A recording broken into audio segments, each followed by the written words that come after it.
दोस्तों वीडियो पसंद आए तो लाइक कीजिए, अपने दोस्तों के साथ शेयर कीजिए, चैनल को जरूर सब्सक्राइब कीजिए और घंटी का निशान दबाना ना भूलें। वन रैंक वन पेंशन वाली।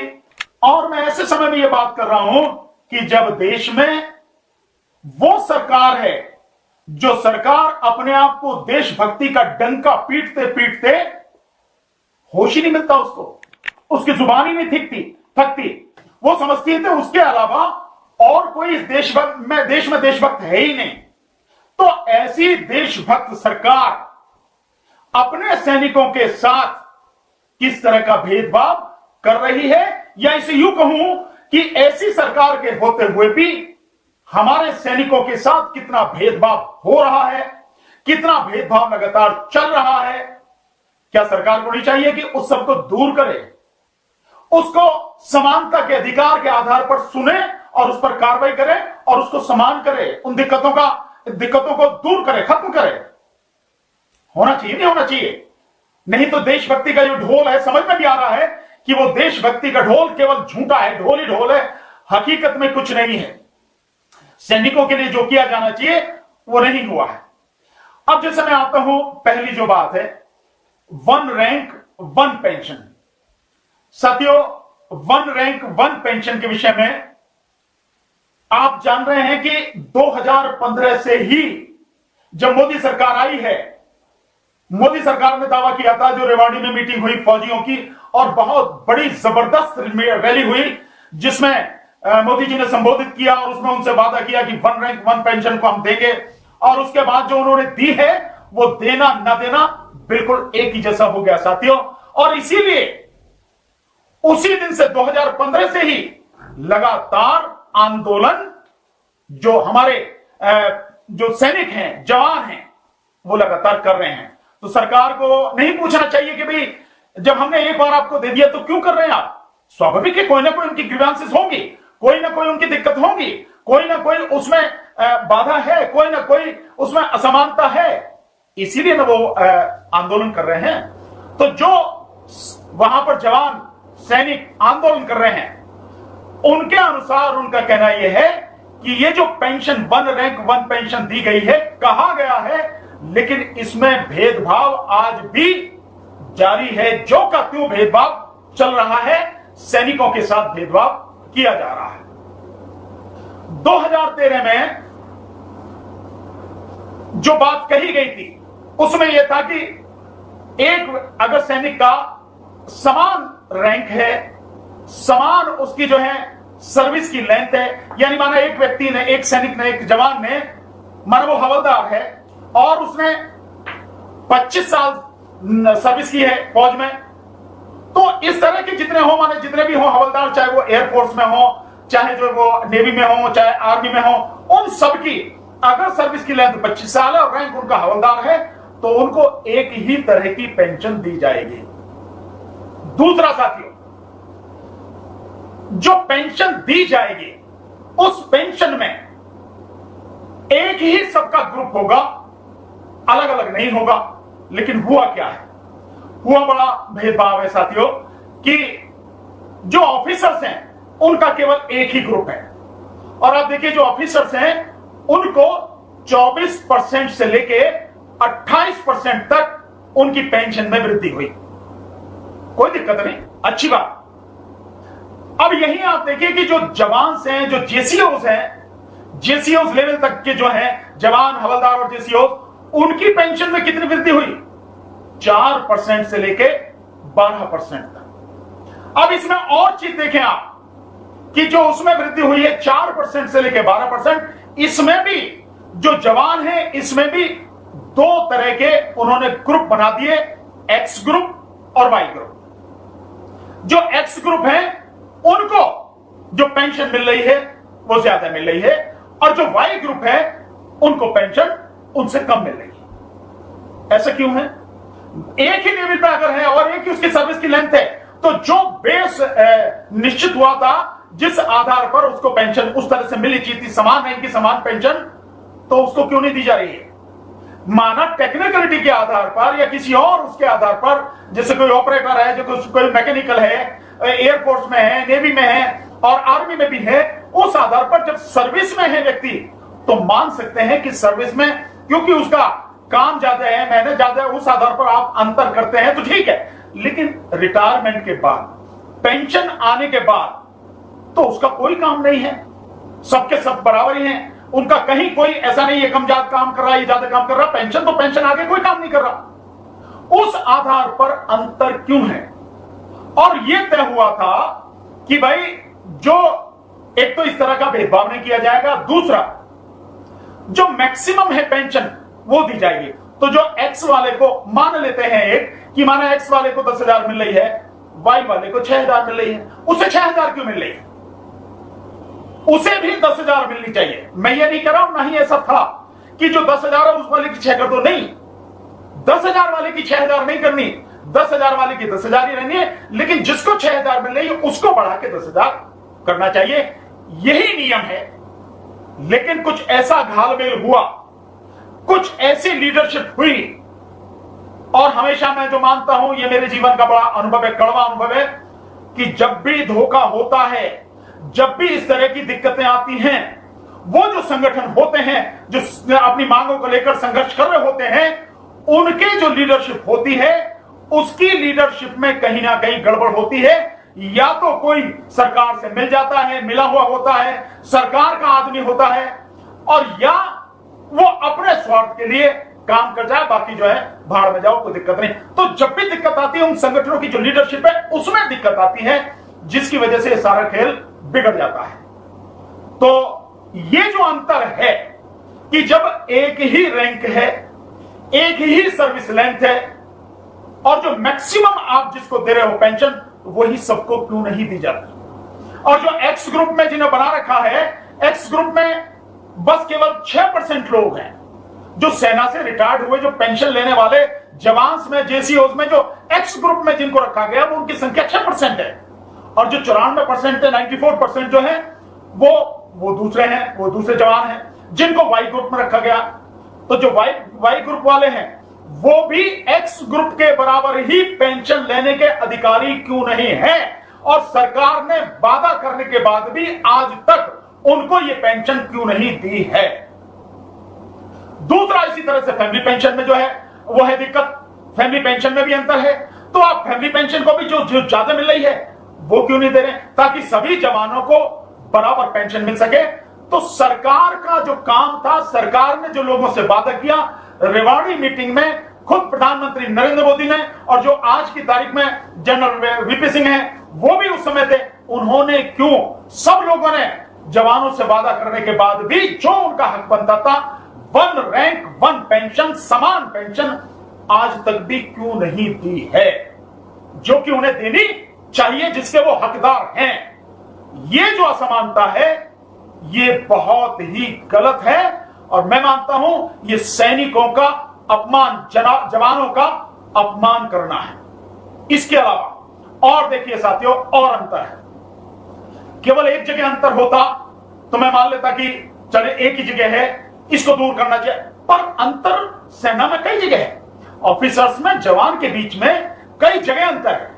मैं मानता हूं कि जो ऑफिसर्स हैं वो जिस तरह की एजुकेशन लेके आते हैं, जिस तरह का वो कंपटीशन वगैरह देख के पास करते हैं, निश्चित तौर पर जो जिम्मेदारी होती है उसके हिसाब से वो उस कई चीजों के लिए डिजर्व करते हैं, होना भी चाहिए। लेकिन इसका मतलब ये नहीं है कि आप जो सैनिक हैं उनको आप अपमानित ही करते रहें। इस तरह से देखिए आप, मैं एक इसका आपको उदाहरण यहां से लेता हूं। जब एक जवान सेना में भर्ती होता है तो जिस समय उसकी ट्रेनिंग चल रही होती है, उस ट्रेनिंग के दौरान उसको एक फटीक बोलते हैं, फटीक, उस फटीक के हिसाब से जाना पड़ता है। जो अधिकारी होते हैं उनके यहां घरों में जाके काम करना पड़ता है, चाहे उनके घरों के लोन की घास काटें, गमलों में पानी लगाएं, या और कोई काम करें, या कपड़े धोएं, या कुछ इस तरह की जो चीजें होती हैं, वो सारी की सारी चीजें फटीक के दौरान सैनिक करते हैं, सैनिक के इस काम के लिए। इसके अलावा जो ऑफिसर्स हैं, उन ऑफिसर्स के घरों में सैनिक काम करते हैं, उनके बच्चों को लाने ले जाने का काम करते हैं, झाड़ू वगैरह का काम होता है, खाना बनाने का काम होता है, बर्तन धोने और कपड़े धोने तक का भी काम होता है। क्यों करेगा जवान? क्या वो जवान, वो सैनिक ये काम करने के लिए है क्या?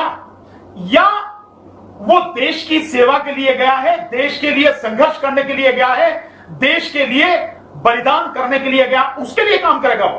तो ऐसा क्यों किया जाए कि उसको इतना अपमानित? क्या आप नहीं मानते कि इस तरह से जो हमारे सैनिक हैं उनके स्वाभिमान को कुचला जाता है, उनको सम्मान नहीं अपमानित किया जाता है? अगर अधिकारी हैं और उन अधिकारी को सुविधा देना सरकार चाहती है, बहुत अच्छी बात है, आप दीजिए, कोई मना नहीं करता।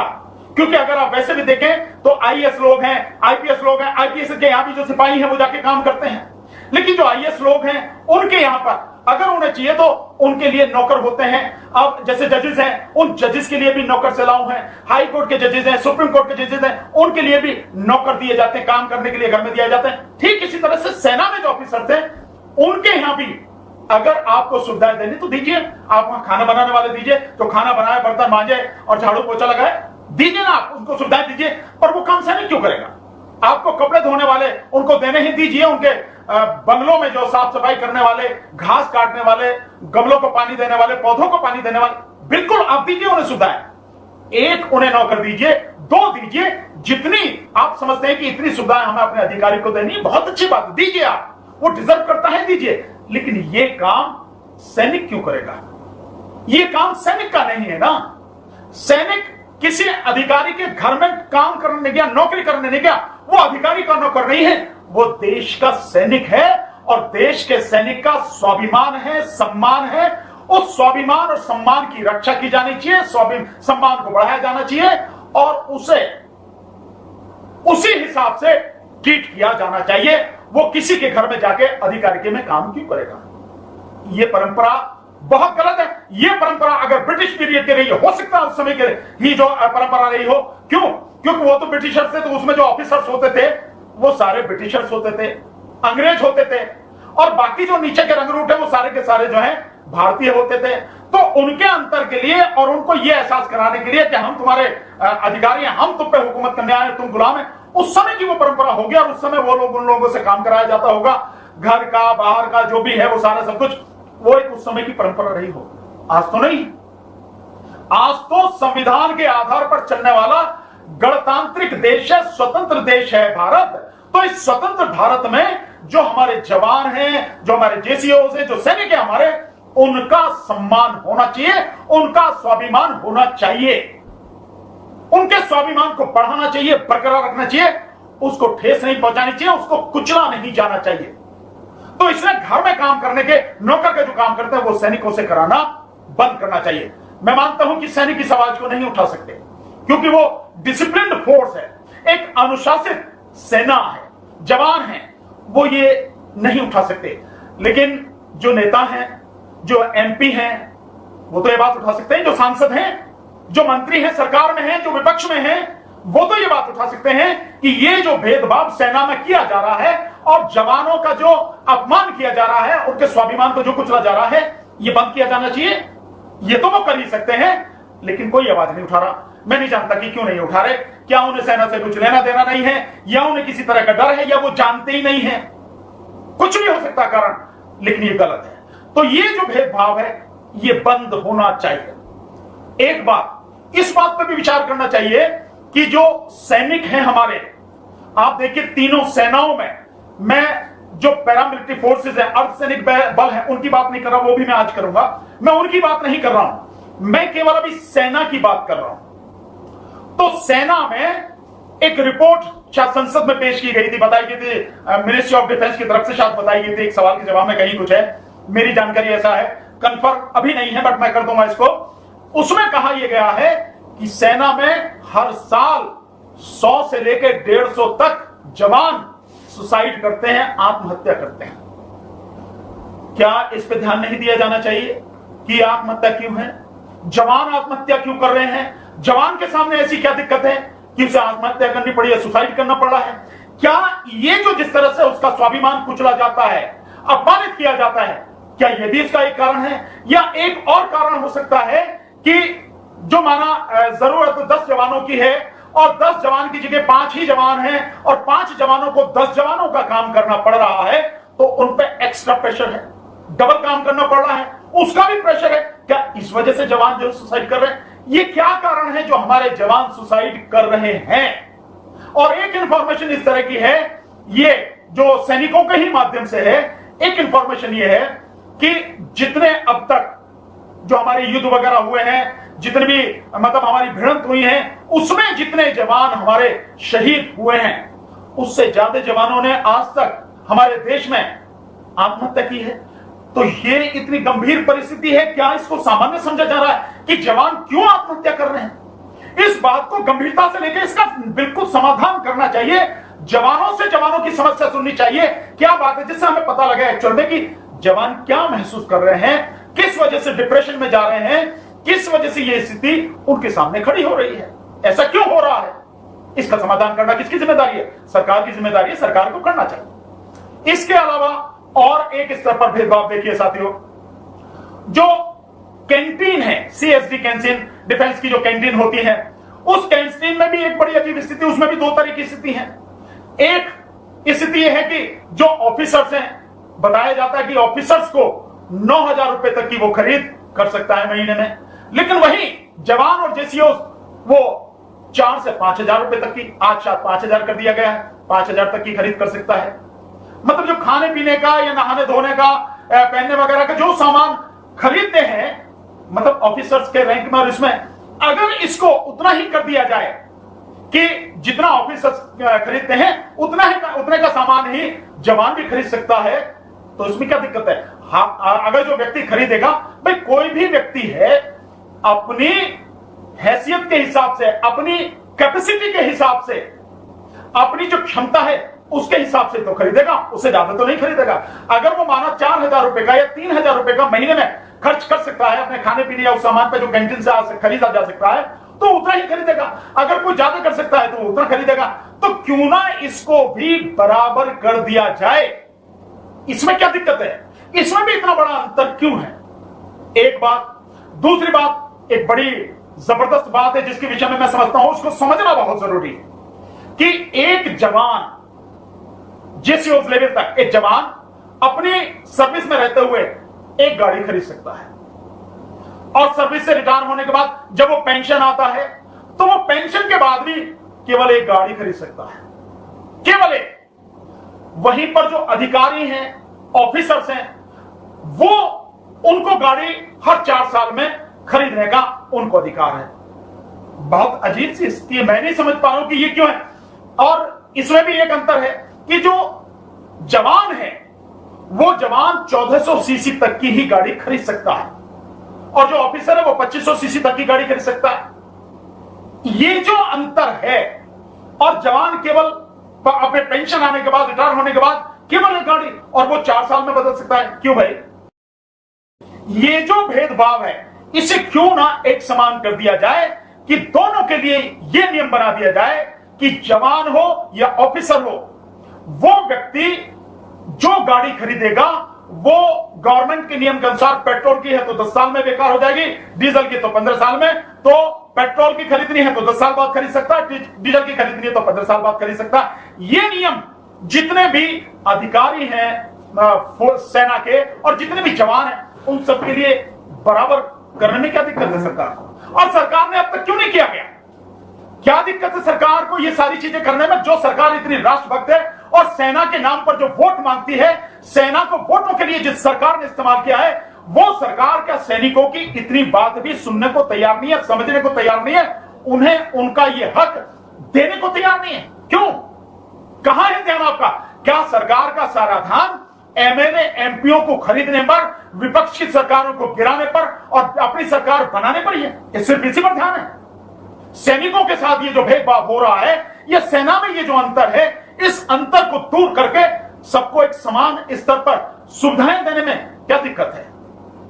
कोई दिक्कत मैं मानता कि कोई दिक्कत होनी चाहिए, इसको समान किया जाना चाहिए ताकि किसी भी तरह का एक भेदभाव, एक असंतोष नहीं हो। दूसरा एक और अंतर है साथियों, मैं यही कह रहा हूं कि केवल एक बात नहीं है, बातें कई हैं, अंतर कई हैं, भेदभाव कई स्तर पे हैं। एक और भेदभाव साथियों आप देखिए जिसके विषय में आप सबको जानना बहुत जरूरी है। जैसे एक एमएसपी है, यानी मिलिट्री सर्विस पे, एक ये बहुत वो है, बहुत ही महत्वपूर्ण है। यानी कि जो लोग सेना में हैं, जो सेना की सर्विस कर रहे हैं, उनको एक ये पे मिलती है।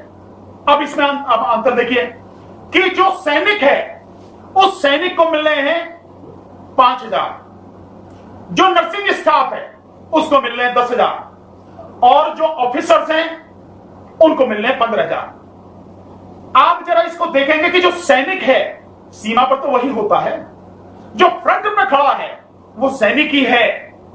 उसके साथ मैं मानता हूं कि कैप्टन रैंक के और कभी कभी होता है कि मेजर रैंक के ये जो लोग हैं ये भी होते हैं, लेकिन जो फ्रंट में है वो तो सैनिक ही है ना। तो सैनिक को वैसे तो होना चाहिए कि उससे ज्यादा मिलना चाहिए, उलट होना चाहिए कि जो लोग ऑफिस में बैठकर काम कर रहे हैं, एसी कमरों में बैठकर काम कर रहे हैं, हॉस्पिटल्स में काम कर रहे हैं, उनको जो ये बेनिफिट मिला है, उनको ये बेनिफिट जो सेना में जो वहां पे फ्रंट लाइन पे है, मोर्चे पे है, उसको ज्यादा मिलना चाहिए, और जो घर अपने ऑफिस में बैठे उनको कम मिलना चाहिए। पर अगर ये नहीं तो आप इसको समान ही कर दें। अगर आप 15,000 ऑफिसर को दे रहे हैं तो 15,000 ही नर्सिंग स्टाफ को भी, और 15,000 ही जो हमारे जवान हैं उनको भी इतना ही दे दीजिए। उसमें क्या दिक्कत है? ये अंतर क्यों है? जो व्यक्ति ज्यादा काम कर रहा है, जिसकी जिंदगी ज्यादा जोखिम में है, जो अपनी जान को हथेली पर लेकर देश की रक्षा कर रहा है, लगातार फ्रंट पर है, उसको आपको ये देने में क्या दिक्कत है? तो आप अगर उसको कम ज्यादा, मतलब अगर उसे ज्यादा नहीं दे सकते जवान को, तो बराबर ही कर दीजिए। इसको बराबर नहीं होना चाहिए। मैं जनता से पूछता हूं, आपसे पूछता हूं, क्योंकि आपके टैक्स पेयर्स का पैसा है ये जो जाता है उनको। तो आप इस बात को बताइए कि क्या ये बराबर नहीं होना चाहिए? नर्सिंग स्टाफ को, ऑफिसर्स को और जवान को ये एमएसपी जो है आप इसको बराबर कीजिए।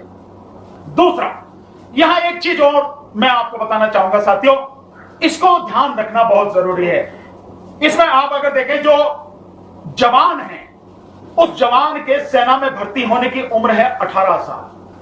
18-19 साल की एज में वो भर्ती हो जाता है और 16-17 साल की उसकी सर्विस होती है। यानी 35 साल में किसी को 40 में, मैक्सिमम जवान जो है उनको 35 साल में रिटायर कर दिया जाता है, उनको पेंशन दे दिया जाता है। ठीक है, ये हमारी सेना की जो है ऊर्जा बने रहने के लिए, मजबूती बने रहने के लिए ये उम्र जो रखी गई, इसका जो बैरियर लगाया गया, ठीक है, मैं मानता हूं इसको कि ये जरूरी है कि नौजवान जो सैनिक है हमारे वो चाहिए, उनका हौसला बुलंद होता है, उनकी जो शक्ति है वो ज्यादा होती है, ये होना चाहिए। लेकिन साथियों, इसके अलावा जब ये सारी चीजें, आप दूसरी चीज को देखिए कि एक सैनिक 18 साल में भर्ती हुआ, 35 साल की उम्र है, आपने उसको पेंशन देके घर भेज दिया, लेकिन उसके बाद वो क्या करे? उसके 35 साल की उम्र के बाद में वो क्या करे? इसका कोई इंतजाम सरकार ने नहीं किया। जहां ऑफिसर्स हैं, वो ऑफिसर्स के रिटायर होने की उम्र 55 साल से लेके 60 साल तक है। 55 साल से 60 साल तक है, तो ऑफिसर्स को इतना वो मिलता है, और 55 साल से 60 साल तक उसकी सर्विस बरकरार रहती है, वो सुविधाएं उसको सारी मिलती है। लेकिन जो सैनिक है, उस सैनिक को 35 साल में पेंशन देके आप घर भेज देते हैं। उसके बाद वो क्या करे, किस जॉब में जाए, उसकी कोई आप व्यवस्था नहीं करते, कोई गारंटी नहीं है। क्या सरकार को नहीं चाहिए कि सरकार जो सेना से रिटायर होने वाले हमारे जवान हैं, सैनिक हैं, 35 साल के बाद भी कम से कम 60 साल की उम्र तक जो सर्विस में है, जहां भी उनकी जो उम्र है 60 साल 58 साल, उसी उम्र तक के लिए उनकी सेना से निकलने के बाद नौकरी की व्यवस्था करे? क्या ये सरकार की जिम्मेदारी नहीं होनी चाहिए?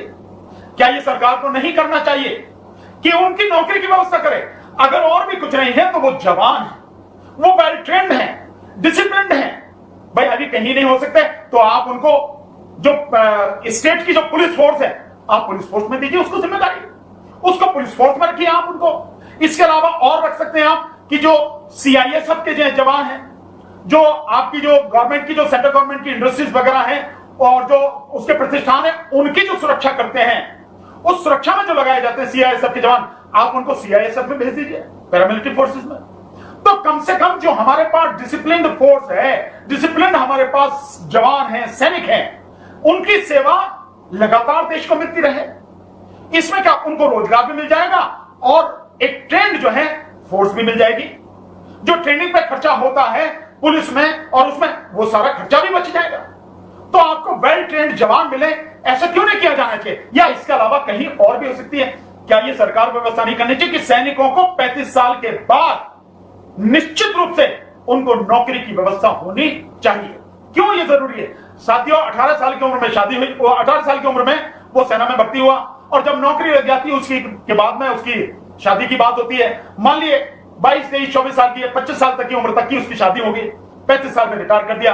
रिटायरमेंट के समय उसके बच्चे कितने होते हैं? 10-12 साल के। 10-12 साल के वो बच्चे होते हैं। तो अब जब उसको सबसे ज्यादा जरूरत है नौकरी की और सबसे ज्यादा जरूरत है अपने बच्चों की परवरिश की, पैसे की, आपने उसको पेंशन दे दी। और पेंशन में आप वो भेदभाव कर रहे हैं। जवानों के साथ जो भेदभाव है, एक्स ग्रुप बना दिया, वाई ग्रुप बना दिया, और जवानों की पेंशन मात्र 4% से 12% आपने बढ़ाई। क्यों उसी पेंशन को आप इसको ज्यादा नहीं करते? क्यों उस पेंशन को जो मैक्सिमम है उसके लेवल में लाके जो एक्स वालों को दे रहे हैं उन्हीं के बराबर आप क्यों नहीं करते? क्यों नहीं करते? ये सारी चीजें ये सरकार को करनी चाहिए, सरकार ही करेगी। ऐसा क्या है? सरकार अपने खर्चे कभी नहीं कम करती। वर्तमान में जो भारत सरकार है, सारे उसने नौकरियां खत्म कर दी, सारा जो सार्वजनिक क्षेत्र के उपक्रम है उनको बेच दिया, और उसके बावजूद भी सरकार का खर्चा बढ़ता चला जा रहा है। क्यों भाई? सरकार जो एमएलए हैं, एमपी हैं, ये अपनी तनख्वाह बढ़ा लेते हैं, अपनी पेंशन बढ़ा लेते हैं, अपनी सुविधाएं बढ़ा लेते हैं। ये सैनिकों का इन्हें ध्यान नहीं आता कि इनके लिए भी किया जाए।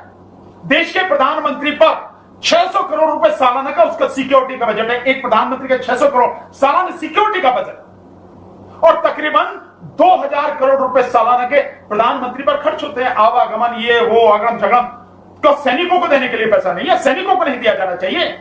उनका सम्मान और स्वाभिमान बरकरार नहीं होना चाहिए। उनको बराबर का दर्जा नहीं दिया जाना चाहिए, दिया जाना चाहिए सर।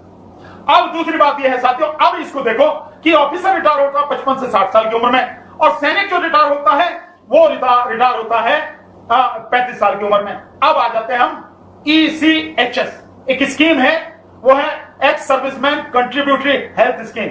यानी कि जैसे सेंट्रल गवर्नमेंट की CGHS central government health scheme है, उसी तरह की ये है। ये कंट्रीब्यूटरी है, यानी कि जो भी उस हेल्थ फैसिलिटी का फायदा लेना चाहते हैं वो उसके मेंबर होंगे और कंट्रीब्यूट करेंगे, उसके आधार पर उनको मिलेगा।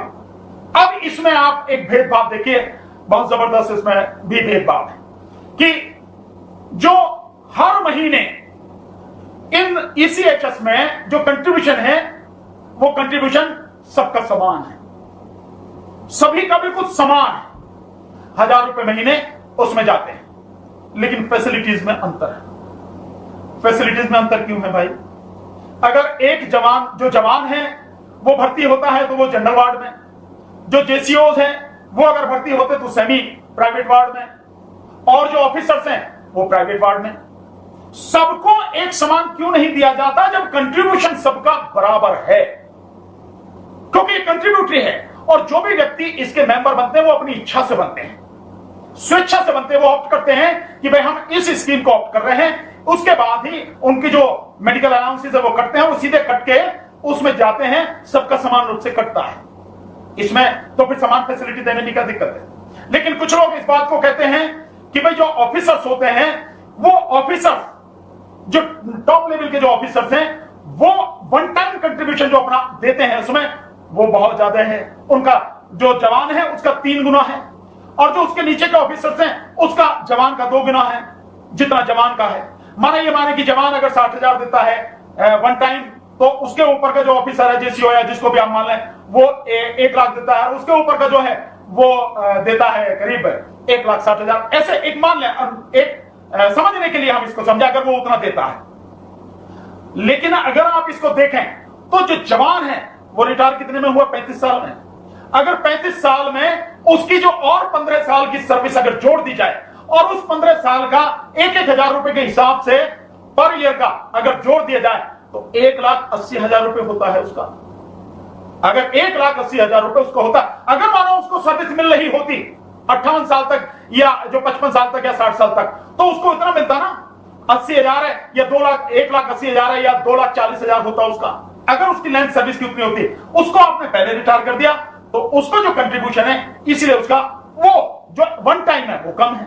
लेकिन मंथली तो बराबर है, तो उसको सुविधाएं भी एक ही समान क्यों नहीं दी जाती? एक उदाहरण एक सैनिक बता रहे थे, तो उन्होंने जो बताया मैं बताता हूं कि एक जवान की वाइफ को कैंसर हो गया, और जो ECHS के जो हॉस्पिटल है उनमें कहा कि भाई यहां नहीं हो सकता इलाज, प्राइवेट में कराओ। तो प्राइवेट में जाके जब उसने भर्ती किया, उसको जो वहां पे खर्चा आया वो खर्चा लाखों में आया। उसने अपने डिपार्टमेंट से कहा, तो डिपार्टमेंट ने कहा भाई हम तो दे नहीं सकते क्योंकि आप इसके लिए एलिजिबल नहीं, एंटाइटल्ड नहीं है। क्यों? क्योंकि आप जवान हैं। ऑफिसर्स उसके लिए एंटाइटल थे, तो जवान क्यों नहीं उसके लिए एंटाइटल है? अगर ऑफिसर एंटाइटल है तो जवान क्यों नहीं उसके लिए एंटाइटल है? ये जो भेदभाव है, ये जो असमानता है, मेरा मानना यह है कि यह असमानता खत्म होनी चाहिए। जब तक यह असमानता बनी रहेगी, मैं नहीं समझता कि हम अपनी सेना का सम्मान कर रहे हैं या उसके स्वाभिमान को हम बरकरार रख रहे हैं। बढ़ाने की तो बात ही अब छोड़ दीजिए, यह खत्म होना चाहिए। अब एक और चीज जिसमें मैं साथियों आपसे बात करना चाहता हूं, वो बहुत जरूरी है। साथियों, जो सेना है और जो अर्धसैनिक बल है, आप देखेंगे इनमें भी बहुत अंतर है। यह भी बहुत जरूरी है इसको जानना समझना। अर्धसैनिक बल में कौन है? सेना को तो है, आप जानते हैं कि सेना कौन है। जो अर्धसैनिक बल हैं वो कौन कौन से हैं इसको भी समझें। जिनको पैरामिलिट्री फोर्सेस कहते हैं वो कौन कौन से हैं? वो हैं जैसे बीएसएफ है, सीआरपीएफ है, सीआईएसएफ है, आरएएफ है, आईटीबीपी है, एसएसबी है। ये जो है ये है अर्धसैनिक बल, यानी पैरामिलिट्री फोर्सेस। अब आप देखिए कि सेना का जो बॉर्डर पर, सीमा पर जब जाती है वो तब जाती है कि जब युद्ध होता है। अगर युद्ध नहीं है तो सेना सीमा पर नहीं होती। युद्ध न होने की स्थिति में सीमा पर होते हैं बीएसएफ के जवान, सीआरपीएफ के जवान या आईटीबीपी के जवान। ये लोग सीमा पर होते हैं जो 24 घंटे देखभाल करते हैं। आप जब भी देख रहे होंगे सीमा पर जो भी कभी कभी दिखाई जाती है न्यूज में, वो उन्हीं की है, उन्हीं की वो दिखाई जाती है जो हमारे सीआरपीएफ के जवान हैं या हमारे आईटीबीपी के और ये बीएसएफ के जवान हैं, वो दिखाई जाते हैं गश्त करते हुए। उनकी हमेशा 24 घंटे वहां पर ड्यूटी रहती है। तो उसमें जब यह होता है कि वो सीमा पर अगर है और कहीं से मानिए कि पाकिस्तान को ही मानिए कि उसने जो सीज फायर उसका उल्लंघन किया, गोलीबारी कर दी और उसमें हमारे जवान शहीद हो गए, जो हमारे सीआरपीएफ के जवान है, जो बीएसएफ के जवान है, वो शहीद हो, लेकिन उनको शहीद का दर्जा नहीं है। उनको शहीद का दर्जा नहीं दिया जाता सरकार में। मैं ये सवाल पूछना चाहता हूं कि क्यों नहीं दिया जाता? उन अर्धसैनिक बलों को जो 24 घंटे सीमा पर देश की रक्षा करते हैं, सेना से भी ज्यादा वो रक्षा करते हैं, उनको शहीद का दर्जा क्यों नहीं दिया जाता? और एक शहीद के परिवार को जो सुविधाएं मिलती हैं वो सुविधाएं उनके परिवार को क्यों नहीं दी जाती हैं? ये मैं जानना चाहता हूं। जबकि जॉब उसका मैं कह सकता हूं सेना से किसी हालत में कम नहीं है। सेना तो जब लड़ाई हो रही है, जब हमला है देश में, तभी है। वो तो 24 घंटे हैं और कितने प्रेशर में काम करते हैं आप सब जानते हैं। तो उनको सुविधा। अब 2-3 बातें छोटी छोटी वो बतानी बहुत जरूरी है साथियों। सरकार नहीं दे रही है, सरकार की तो नीयत है, आपको समझ में आ जाती है। मैं 3 उदाहरण से आपको बता दूंगा। सरकार जो कारगिल युद्ध हुआ था, कारगिल युद्ध के बाद में कितने ही सैनिक हमारे जिनको गंभीर चोटें आई हाथ में, पैर में, और वो किसी तरह से अब वो सामान्य काम करने की स्थिति में नहीं है, उन्होंने मुकदमे डाले। लेकिन सरकार ने, मिनिस्ट्री ऑफ डिफेंस ने उनको कुछ भी दिया नहीं, बल्कि उनके खिलाफ मुकदमे डाले और उन्हें कहा गया कि आप सिद्ध करो कि हां आप उस समय वहां सेना में थे, आप उस समय वहां उस लड़ाई में थे और आपके साथ ये घटना वहां पर घटी। कितने ही लोगों के खिलाफ ये मुकदमे हैं। 20-22 साल हो गए कारगिल युद्ध को, अभी तक उनकी समस्या सुलझी नहीं है, बल्कि उनके खिलाफ मुकदमे चल रहे। जो सैनिक अपना जीवन दांव पे लगा के देश की रक्षा की, उसके साथ में यह व्यवहार होना चाहिए। क्या सरकार को नहीं चाहिए कि मिनिस्ट्री ऑफ डिफेंस को नहीं चाहिए कि उन समस्याओं का तत्काल समाधान करके उनको, सैनिकों को उनका हक दे, जो ऑफिसर्स हैं उनको उनका हक दे? मैं मानता हूं कि यह सरकार दे नहीं सकती, क्योंकि यह वही सरकार है जिसके समय में पुलवामा हुआ और 44 सीआरपीएफ के जवान शहीद हुए। आज 1.5 साल बीत जाने के बाद भी कोई इन्वेस्टिगेशन नहीं है, उसमें कहीं कुछ नहीं है। एक आदमी देवेंद्र जो डीएसपी, उसको पकड़ा गया, उसको भी बेल मिल गई है। कहीं उसके विषय में कोई कार्रवाई नहीं है कि वो धमाका 350 किलो आरडीएक्स वहां कैसे पहुंचा, ऐसे इलाके में जहां बहुत जबरदस्त सिक्योरिटी है, कैसे पहुंच गया? कोई इन्वेस्टिगेशन नहीं है। कौन दोषी है उसके विषय में किसी का कुछ पता नहीं। 1.5 साल बाद अगर सेना के साथ इतनी भयानक घटना घटी है और आप अभी तक नहीं पता लगा पाए, तो बाकी और का क्या है?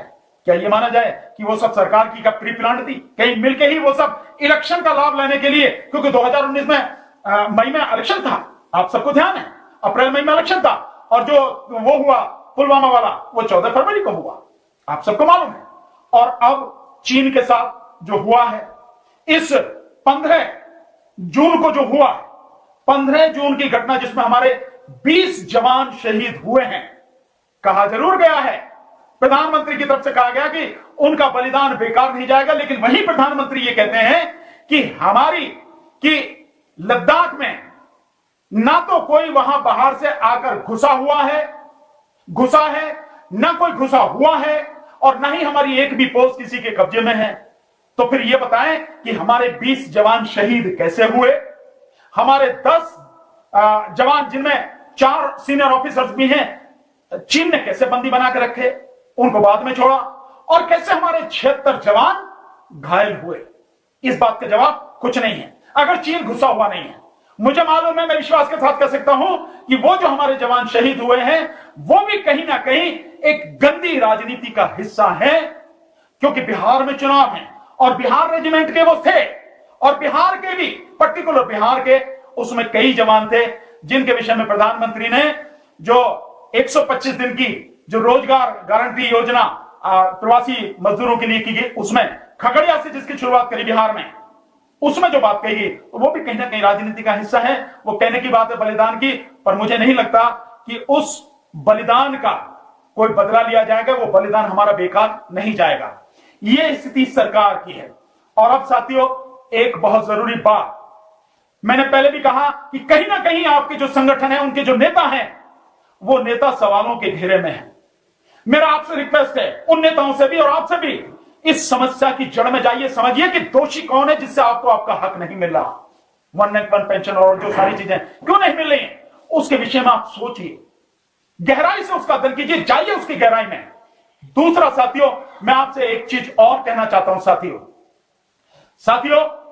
आप कहते हैं, मैंने सुना है जवानों को, मैंने कैसे सुना, एक प्रेस क्लब ऑफ इंडिया में एक मीटिंग थी, तो जो आपके जवानों के ही जो एक संगठन है, उस संगठन के पदाधिकारी, 3 पदाधिकारी बैठे हैं दिल्ली में, जो प्रेस क्लब ऑफ इंडिया में मीटिंग हुई थी पिछले साल, उसमें इलेक्शन से पहले वो कह रहे हैं कि जो भी ऑफिसर सेना के होंगे वो अगर किसी भी पार्टी से आते हैं उनको हमें हरा के भेजेंगे, उनको वोट नहीं डालेंगे, और या हम बाकी जो वोट डालेंगे नोटा पर डालेंगे। साथियों, आप उनको वोट मत डालो, कोई दिक्कत नहीं, आप नोटा पर वोट डालो, कोई दिक्कत नहीं, उनकी हार जीत पर कोई फर्क नहीं पड़ता, क्योंकि यहां तो लोगों की वोट का मतलब ही नहीं है कुछ भी, यहां तो ईवीएम से इलेक्शन हो रहा है, ईवीएम से आपका वोट लूट लिया जाता है, तो आप नोटा पे डालो, किसी पे डालो, कोई फर्क नहीं पड़ता। और आप राजनीति से इतनी घृणा क्यों करते हैं? ये जो डिमांड आप रख रहे हैं, किसके सामने रख रहे हैं? राजनीतिज्ञों के सामने रख रहे हैं ना, सरकार के सामने रख रहे हैं। सरकार किससे है? राजनीति से। आप खुद राजनीति में क्यों नहीं आते हैं? जो जवान हैं हमारे, जो रिटायर हो चुके हैं, उनमें जो ईमानदार हैं, जो कर्मठ हैं, जो संवेदनशील हैं, जो अपने सारे जवानों की समस्याओं को अच्छी तरह से समझते हैं, संघर्ष कर सकते हैं, पूरी ईमानदारी से अपनी लड़ाई में टिके रह सकते हैं, कोई उन्हें डिगा नहीं सकता, वो लोग राजनीति में क्यों नहीं आते? होना तो राजनीति से ही है। यह राजनीति के बिना हल नहीं होगा, यह संसद में जाए बिना हल नहीं होगा, यह संसद से ही हल होगा, बिना उसके नहीं होगा। तो आप राजनीति से घृणा क्यों करते हैं? आप राजनीति में आते क्यों नहीं हैं? राजनीति में आके आप इलेक्शन लड़के एमपी बनके पार्लियामेंट में जाते क्यों नहीं हैं? ताकि आप अपनी आवाज वहां बुलंद कर सको, और जो और लोगों के भरोसे रहते हो उनके भरोसा ना रहे, अपने दम पर अपने जवानों की आप आवाज उठा सको और उनका हक उन्हें दिला सको। क्या दिक्कत है आपको? क्यों नहीं आते आप राजनीति में? राजनीति में घृणा करने से काम नहीं चलेगा। राजनीति में आने से, अंदर आने से और संघर्ष करने से और अपना हक लेने से ही बात बनेगी, उससे पहले कुछ नहीं होगा। आप चाहे जितनी नफरत करते रहिए, बैठे रहिए राजनीति से दूर, आप सिर्फ मांगने वाले होंगे। और मैं ये कहता हूं कि मांगने वाले नहीं, आप छीन लेने वाले बनो या देने वाले बनो। और जब संसद में पहुंचेंगे, सरकार में पहुंचेंगे, तभी आप छीनने वाले और देने वाले बनेंगे, उससे पहले नहीं कुछ होगा। तो राजनीति में आइए। आप हमें राजनीति कह रहे हैं, मैं तो कह रहा हूं, मैं तो बहुत खुल के कहता हूं, मैं किसी सामाजिक इसकी बात नहीं करता, मैं तो राजनीति की बात कर रहा हूं, क्योंकि राजनीति से ही सब कुछ संभव है। आप माने ना माने, लेकिन एक महान विद्वान ने यह कहा है कि राजनीति में हिस्सा नहीं लेने का दंड यह होता है कि अयोग्य लोग आप पर शासन करने लगते हैं। और बाबा साहब डॉक्टर भीमराव अंबेडकर जी ने कहा था, जिन्होंने संविधान लिखा, कि राजनीतिक शक्ति हर ताले की चाबी है। इसलिए वो जो ताले की चाबी है, आप उस चाबी को अपने हाथ में क्यों नहीं लेते? लीजिए अपने हाथ में, अपने भाइयों का हक दिलाइए, अंदर जाके संघर्ष कीजिए और जो आपका हक है उसे अपने आप छीन लीजिए साथियों।